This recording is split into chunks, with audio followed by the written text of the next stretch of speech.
RJD बनना तय है, 100% आरजेडी ही आएंगे। जैसा हवा है, जैसा माहौल है, सारे यूथ अभी आरजेडी की तरफ है, क्योंकि वो बहुत अच्छा काम भी किए गरीबों लोग के लिए। महागठबंधन है, एनडीए में भी वही खटपट चल रहा है। जो घटक दल हैं दोनों महागठबंधन का एक एनडीए का, वो निर्णय नहीं ले पा रहे हैं कि करना क्या है। हम लोग पूरे बिहार के अनुसूचित जाति जनजाति पॉलिसी पे काम किया है। जो रणनीति चल रही है उसे देख के ये लगता है कि तेजस्वी यादव श्योर ही सीएम बनेंगे। तो ये क्वेश्चन मार्क मैंने कल भी आपसे कहा था, क्वेश्चन मार्क होगा उन पे तेजस्वी यादव जी के लाल।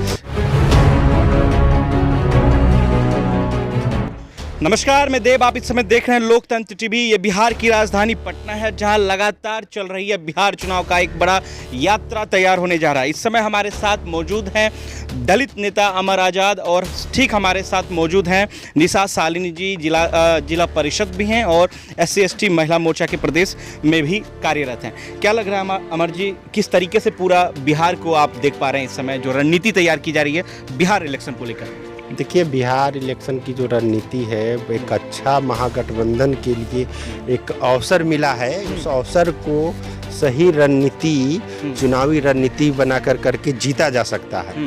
अगर कुछ भी गलती होता है तो फिर ऐसा मौका कभी विपक्ष को, जो महागठबंधन है तेजस्वी यादव जी हैं, उनको मिलने वाला नहीं है। बहुत सारे युवा हैं जैसे समाज में जो काम करते हैं, और आपके सामने है निशा सालिनी जी भी हैं, और एक जिला परिषद हैं। जिस तरह से इन्होंने अपने क्षेत्र में काम किया है दोरैया विधानसभा में, अगर इन जैसे लोगों को टिकट नहीं मिलेगा तो वो अगर किसी दूसरे कैंडिडेट को मिलता है तो वो हार सकते। एक मजबूत यूथ, जिस तरह से तेजस्वी यादव यूथ हैं, तो उन्हें युवाओं पे ध्यान देने की आवश्यकता है। और कई लोग टिकट के दावेदार हैं, उसमें से जो बढ़िया है, जो अच्छे हैं, अच्छे वक्ता हैं, समाज के लिए काम करते हैं, जिनका क्षेत्र में जनता पे प्रभाव है, वैसे लोगों को टिकट देने की आवश्यकता है। और लगातार इनका नाम, निशा जी का लगातार सोशल मीडिया में, वो बांका जिला के क्षेत्र में लगातार चर्चा में है। ये SC/ST प्रकोष्ठ की जिला प्रदेश महासचिव भी हैं राजद में, तो ये एक मजबूत दावेदार हैं वहाँ के। और एक सेल्फ डिपेंडेंट जो वुमेन हैं, इन्होंने बहुत कम उम्र में अपने आप को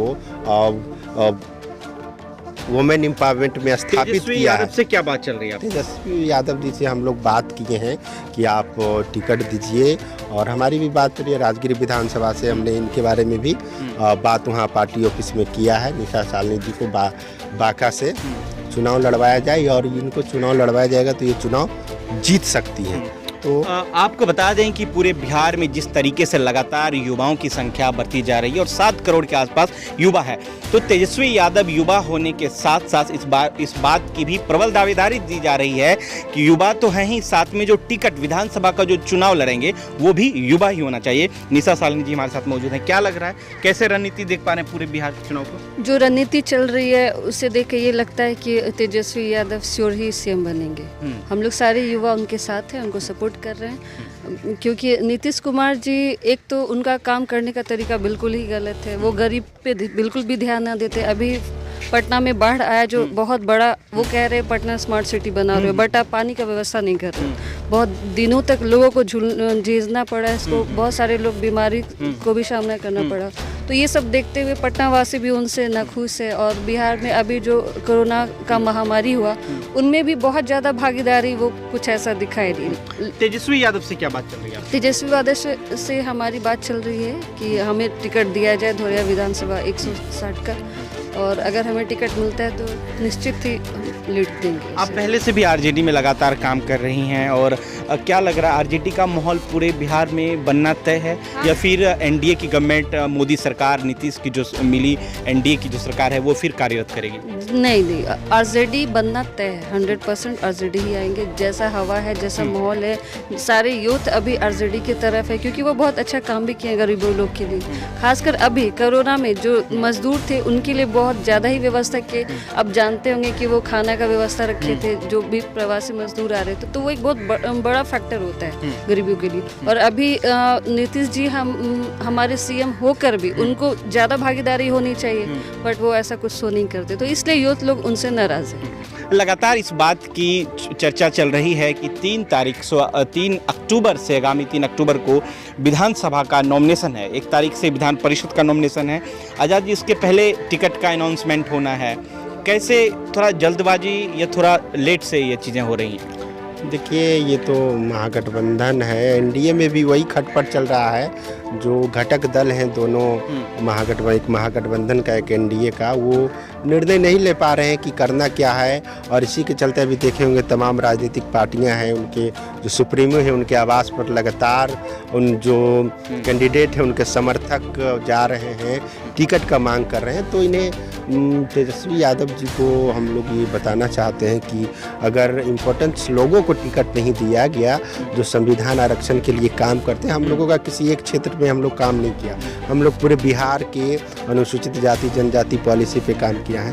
निशा जी भी लगातार अपने क्षेत्र में काम करेंगे। तो ऐसे एक महिला को, एक युवती हैं जो सेल्फ डिपेंडेंट हैं, जो वुमेन एम्पावरमेंट को स्थापित करती, उन्हें साबित करती हैं, तो ऐसे महिलाओं को टिकट देने की आवश्यकता है। तो ये क्वेश्चन मार्क मैंने कल भी आपसे कहा था, क्वेश्चन मार्क होगा उन पे, तेजस्वी यादव जी पे, लालू की जो कितने अम्बेडकरवादी आइडियोलॉजी के युवक को आप टिकट दे रहे हैं। महिलाओं की कितनी हिस्सेदारी, कितनी भागीदारी इस विधानसभा चुनाव में, बिहार विधानसभा चुनाव में जानने की लगातार फिर एक बार कोशिश करते हैं। क्या लग रहा है महिलाओं की कितनी भागीदारी और हिस्सेदारी इस चुनाव में देखा जा रहा है? देखिए, अभी तो कुछ कहा नहीं जा सकता है। अब तो टिकट मिलने के बाद ही कंफर्म हुआ होगा कि वो कितने महिला को सपोर्ट कर रहे हैं, कितने जेंट्स को सपोर्ट कर रहे हैं। तो अभी ये कुछ कहा नहीं जा सकता। आपको लगता है कि महिला की हिस्सेदारी बढ़ाना चाहिए? बिल्कुल बढ़ाना चाहिए, क्योंकि महिला है, जो लोग कहते हैं कि महिला देवी की रूप होती है। तो एक महिला अपने समाज के लिए वो उसको ज़्यादा ही तरीके से ध्यान देती है, मैंने ज़्यादा कर सकती क्योंकि मैं भी एक महिला हूँ। अगर थोड़ा सा आज़ादी मिले, थोड़ा सा पावर मिले तो वो कर सकती हूँ। मैं एक बिजनेस वूमन भी हूँ, मैं बिजनेस भी चलाती हूँ, सोशल मीडिया पे हमेशा हाईलाइट रहती हूँ, बच्चों को पढ़ाती भी हूँ। तो मैं भी एक महिला हूँ। जिला परिषद, इसके साथ साथ जिला परिषद भी हूँ और प्रदेश SC/ST की महासचिव भी हूँ।